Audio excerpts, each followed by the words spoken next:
Today, I'm going to talk about the 10 million monthly ad insertions using Phoenix and Broadway. Broadway is a new library from Platform Tech that I met a lot of people in Brazil. A little introduction about me. I am a software engineering, so that's my handle at Emerlate on Twitter, GitHub, and other social networks. I've been working professionally since 1998, so it's almost 22 years. I'm almost 40.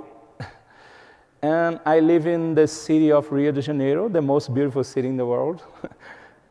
And I'm daddy of these 2 kids. Before I start the talking, I want to say that I'm loving working with Elixir, but I've been working with almost all languages that you can imagine. I've worked at a bunch of programming languages during my career. Things like COBOL, Perl, Code Fusion, and lots of strange ones. Also mainstream languages like C#, Java, C, C++, Ruby, Python, Node.js, Golang. Basically everything. I was doing mainly Ruby on Rails programming since 2009, but in 2015, I decided to pick up Elixir for my main programming language for backend apps. So since 2015, I'm working with Elixir professionally. Today, I'm working at a company called M4U. I just joined a month ago. We develop smart POS using Android. And we are also responsible for our online prepaid phone refill using credit cards. Before M4U, I've been working at OLX, the absolute marketplace leader for usage items. And let's talk about the 10 million monthly ad insertions at OLX. And previously, I spent 1 decade at global.com working with online video. So let's go to the talk. Let's talk about marketplace. This is the traditional Acari street market in Rio de Janeiro. Basically, you can buy anything you want, from cell phones to batteries to radios to whatever. The marketplace, probably you people here in the United States know, are eBay and Facebook. But in Brazil, you also have the Mercado Livre, and OLX for the used items is the biggest one. So all this story started in 1995. We had a platform based on TCP services written in C inside a monolith created by the OLX International Holding. So if the holding wants to bootstrap an operation in any country, they just need to deploy this monolith with the TCP services, and users can start sell their products. So that's the basically TLDR for how OLX went to Brazil. So this is the ad insertion for OLX, and it was a simple architecture. So we had an HA proxy that routes to a pool of TCP transaction services. When it routes, it chooses the ad insertion service, and this service do a lot of stuff and then writes to the Postgres monolith database. So what's wrong with this software we had? To start, no single line of automated tests, a lot of memory leaks in C, of course, high-cost infrastructure, The insertion was a single file with 2,000 lines of code. And we also had a ad hoc TCP plain text service protocol. It's basically a poor application layer created on top of the TCP. Instead of using HTTP, it was an ad hoc application layer. And also 400 lines of business logic inside a single PostgreSQL function to insert and add into the database. So it was pretty common in the 90s. At least in Brazil, when you go to the college, they use it to teach you that business logic should stay inside the database. So the old guys can remember about this. I don't know if the college here in the US too, but in Brazil, we are used to teach these things. So I developed a lot of software systems believing this was the right thing. And in this software, there were a lot of things we're not proud of, but we know it were up to us to develop something better. So let's show you some weird stuff. Mutex using pthreads. So I think from 2019, it's not the right abstraction to work. So people say that nobody knows how to handle threads by hand, and why it's one of the whys we use Elixir nowadays. So also we had an ad hoc command line parser. So, you know, when you try to connect to these services, you have to establish a TCP connection and send the data. It's a raw data string, you know. Position 1 to 10 is some data, 11 to 20 other data. There was a lack of a standard protocol and interface like JSON or XML or something else. Remember, it was 1995. Ad hoc daemon handler also, and manual OS speed handle, and a finite state machine service interface, and also a ad hoc SQL template. A lot of memory allocations, you know, and a lot of manual memory cleanup. So we faced a lot of memory leaks issue with the systems for more than 1 year when I joined the company. And we try a lot to fix it. And also a Postgres function with 32 parameters. And yeah, and we also had array of parameters inside it, so who knows? And also this function calls a lot of other functions. And it has 400 lines of code. So it's a time bomb for us. We had a lot of outages with this, and we really try a lot before decided to rewrite this software. But as most of you know, software that we do not do tests, we do not maintain well, and we do not take care about, will eventually rot one way or another. And that was the case. So going to 2018, last year, we decided to try Elixir for a new service to replace this. So we had an idea of a new architecture, but the first thing we thought about was to try to replace the TCP service written in C. So that was the first version, as I showed. And the new version is almost the same.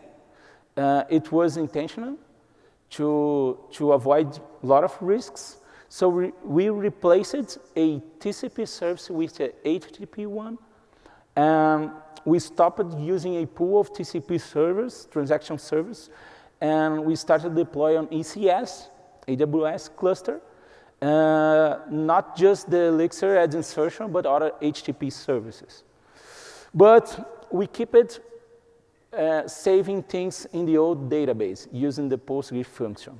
So I will show you. So how this new version is better? So we now use a standard HTTP plus JSON service protocol, a standard AWS plus ECS terraformed infrastructure. So we decided to preserve the edge contract. The edge contract of the clients, we use JSON with HTTP, so we preserve it internally. And it's the same JSON. So with this approach, we avoid the risks to break a lot of parts of the system. And we have this transform payload that we transform the edge payloads with the internal JSON representation of the new system. And instead of converting to the old awkward TCP raw string payload. So it was important, and people can argue about keeping messy contracts, but I think the best strategy is to take one step at a time. You know, the teams replacing other parts include the contract, but if we choose to replace everything at once, it was a high-risk movement.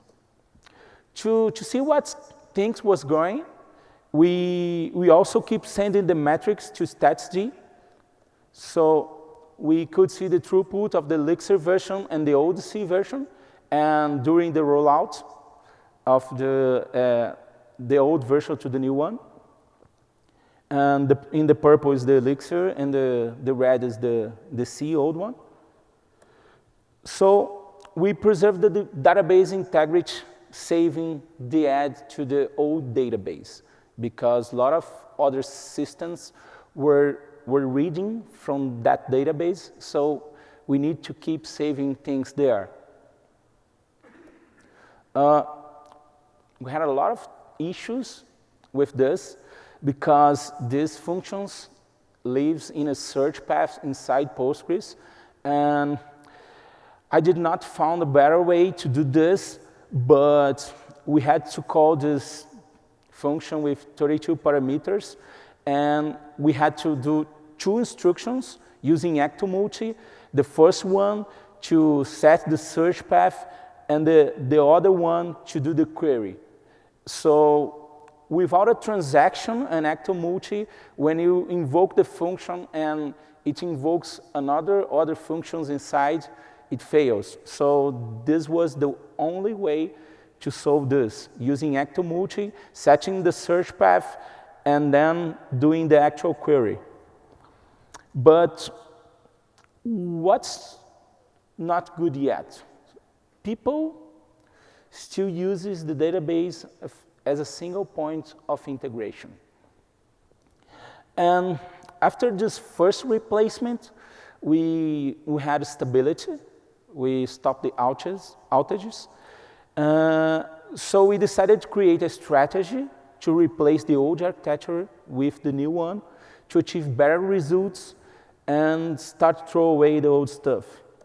So in a macro view, the old architecture, we had a front end, that's the edge, communicating with the backend service using HTTP and JSON.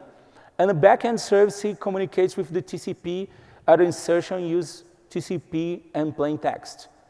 And the other service in green, we're reading data from the Postgres monolith database. So it's a ad hoc TCP plain text service protocol. We replace it with a Elixir using standard HTTP and JSON. So what's not good yet? People still use the database of single point of integration. So that was the old architecture, and we propose a new architecture. So how this new version is better than the last one? First, we achieve stability without service interruption, 0 downtime, when we replaced the C version TCP with the new HTTP 1. We did not interrupt the service for a minute, for a second. And also, we created a new world with the new add data read through HTTP or real-time consume to RabbitMQ. So let me show again. We had on the right, the old world that we write to a legacy database. So at the same time, we started enqueuing messages to a RabbitMQ topic and consuming from a Elixir add info updater and writing to the new database. And if any other systems or services want to read the data in real time, just want to consume, to create a queue to that topic, a consumer queue, and starts consuming from that queue. And if other services want to consume through our new API, they just want to call a REST API and use the add ID to retrieve the data. So moving forward, let's talk about the RabbitMQ part. So when we changed this architecture, it was my first time consuming something using RabbitMQ in Elixir. I've been do RabbitMQ consumers in Java, in Ruby and Python, but never in Elixir. So I found the AMQP library that was the best library, the most stable library. There was some Erlang libraries, but I didn't try them. And so we had to do everything by hand.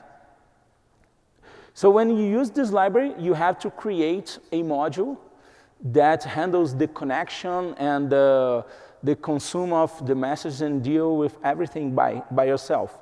So when you start link, it will run the init function, of course, and we have to connect.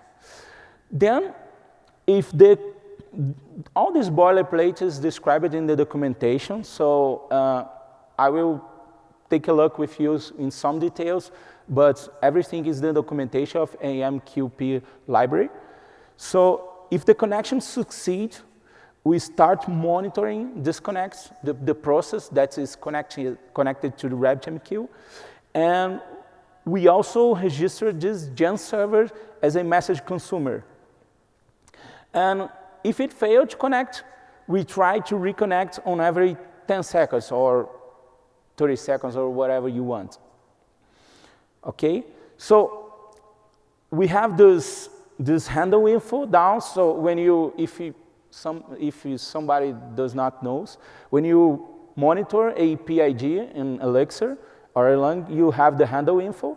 So this page is about the connection we made. And we can see when the connection is lost for some reason and reconnect. So we have a reconnect when connection lost, and it works. It's all in the documentation. And then by hands, by ourselves, we have to handle info, the basic delivery when the message arrives, and we spawn a process to consume that message. So we decided to use one process per message. It could handle the job for the beginning. And we had 3 or 4 containers on ECS. And the throughput in the beginning, it was enough using this pattern. So to process the message, we have our message processor that gets the message, the JSON and the payload of Rabbit, transform it to something that we could save to the database, and the updater just saved to it. It's plain, basically Ecto stuff that I will not show you here because it's not the focus on the talk. So, and after the orchestrator processed the message, it probably go well, but it can fail too for some reason, and the result will acknowledge the message. So you have to do this stuff by hand too. If we can save to the database, we can talk to external services and things like this. We do a basic acknowledge, passing the channel in the message tag. If we have an unrecoverable failure, something like a wrong message, wrong JSON format, or unique violation in the database, so we can't recover from this, right? So we just reject the message and do not requeue. So it goes directly to the dead letter queue that is configured directly in RabbitMQ. If it's a temporary failure, for some reason we can't talk to the database or to external service that we need to achieve the use case, we just requeue to reprocess as soon as possible. Okay, so we did everything by hand, dealing with the Rabbit connections, disconnections, acknowledge, reject the message, and all of the Rabbit stuff that we had. So let's talk about Broadway. Broadway, I saw a lot of talks, Jose talks about Broadway on YouTube. It was released, the first version in February this year. So I started thinking about it, but at the time it lacks a RabbitMQ connector. It was missing. So I've tried to do something, but I failed.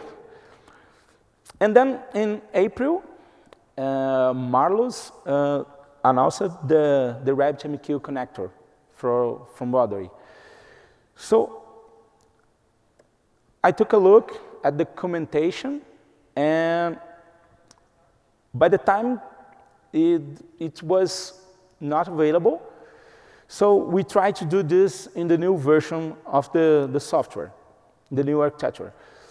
So the simple way to use Broadway with RabbitMQ, of course you added the dependency, and then our consumer, we changed it to use Broadway, that is a gen server, and the alias for the Broadway message is just to keep the things easier. And all the connection parts are handled by the Broadway library. So we had to configure our consumer, that's the name. The module is the producer by the new library for the Rabbit connector. And we have some configuration for the queue name, the connection, the QoS, and the metadata we want from the Rabbit messages. So we also configure the stages and the processors. It's a way different, the way how we handle the Rabbit message. We do not need to deal anymore with connections, disconnections, if we handle info and things like this. So we have a struct with the message and payload metadata acknowledgers. So we could get this and make our job a way easier. So it's the same thing. We get the message, we get the headers, the timestamp of the message that is useful for us. We orchestrate and process, and then the result. So, and the result was a tricky thing because today the library does not support when you want to reject a message, it's do automatic acknowledgements. And when you reject the message, they do not give you an option to say if you want to requeue or not requeue per message. It has a global configuration that you can say always, never, or once, but not per message. So yesterday I was talking with Marlos and Jose, and they asked me, why didn't you open an issue on GitHub that we talk about this problem and find a solution? Because I implemented a ad hoc solution for this that I will show you. You will see that's a ugly thing, but it works. So the result we changed by using the Broadway way. If you need to say that you successfully process that message, you just return the message, nothing else.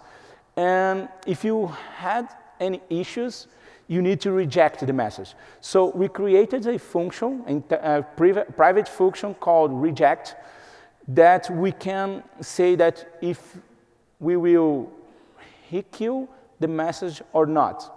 Okay? So if we want to pass, we will just reject and do not requeue. If we want to reprocess, we will requeue the message. And that is the code we did. It's not a beautiful code. It could be refactored. It's not only a problem with the API, it's a bad programming patterns in Elixir. We can extract to other private functions to do the job in other modules, probably. So we started getting the parameter of the requeue, if we want to requeue or not. So in the message structure of Broadway, we have the acknowledger. So the acknowledger is the module responsible to do the job of the acknowledgement. And we put in the ACK data the requeue information that if we want to requeue or not. Because in the ACK data, it gets, for default, the configuration you pass when you start the Broadway. So, and it uses. I will show you the code too. And we have to change the tuple and then replace the acknowledger with the new one with the modifications. And then we failed the message with some message like failed or other reason we want. So this is the handle info inside the Broadway RabbitMQ code you can see on GitHub. So it's basically what we did in the old version without Broadway. You have to handle info, the basic delivery, get the payload, the metadata, and the state. So in this code, Broadway RabbitMQ creates a map with acknowledgement data. So we have the delivery tag, the client, and the requeue. So the requeue, it gets from the configuration and changes. So when it puts the new message structure, it puts the payload, the metadata, and the acknowledger with this ACK data. So because it has this acknowledger in the message with the ACK data, and this is a tuple, I can change it, getting the ACK data and changing the value for that specific message as I want, okay? So it's not a good thing to do this. We were talking about it yesterday, and probably we have to figure out best ways to do this. And I will try to help the guys with some ideas about this. So it was the final solution we had. So we replaced the entry ad hoc solution we did only using Broadway. We only had to do this simple change to achieve our needs about requeue or not the messages. But everything else went very good with Broadway. And it handles today more than 10 million monthly ad insertions. So the starting point of the application was something like this. And the current architecture, it's the picture of today. So OLX today has a lot of services reading for the old database, but the new services are not reading for them anymore. And the new services are getting data from the consumer queue, from Rabbit, or sometimes using the REST API. So the service owner knows which is better for them, if data in real time or consumed through API when it's needed. So we had some lessons learned here. So there are some scenarios that we have to replace ties without stopping the car. That was our case. We can't stop the service even midnight or sometime like this. We had to keep working 24/7. Another lesson learned is that if you decided to keep the old contracts, you will be better in the start. Somehow later, we will have to change the old contracts with new ones. But if we do everything at once, we achieve a lot of risks to blow things up. And if you inherit a time bomb, you have to quick figure out how to deal with it. Because if you do not run, maybe it will blow up in you. It's crucial to have a good strategy also. When we decided to replace the old service with Elixir, the team asked me about the technology, and nobody knows Elixir at that time, and I had to create a mini workshop and courses for them to start keeping productive developers in our team. And in 1 month, they started creating good Elixir code and production code for this software, and it was a great experience. And the last, ask for help. Always ask for help. So I spent a lot of time figuring out some problems without asking help for other mates that used to work at the company for 5 years with that legacy architecture, and it cost was a lot. And also, when I was figuring out the problems with Broadway, I didn't open an issue for the guys and ask it for help, and also spent a lot of time with the Broadway solution. That is a good solution, but it could be better if I asked for help early for the guys. So if you have any questions, I think we have time.